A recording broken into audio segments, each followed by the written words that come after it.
Pemirsa, informasi pertama, Inspektorat Kota Prabu Muli mencatat dalam setahun sebanyak 15-20 ASN mengajukan cerai, paling banyak karena faktor ekonomi.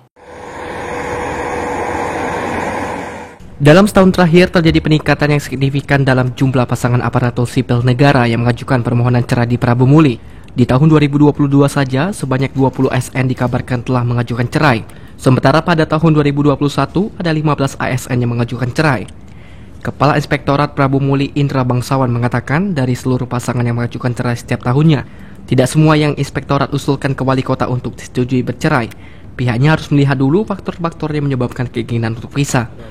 Kalau laporan perselingkuhan nggak ada. Kalau PP laporan yang mengajukan perceraian itu lumayan ya. Ada berapa banyak itu? Siapa yang nggak tahu? Kalau ini sekitar 15 atau 20-an. Untuk di tahun 2022. 2021 sekitar 15-an itu. Setiap Bukan tahun zaman 15 saya. Yang mengajukan perceraian, Iya, tapi tidak seluruhnya.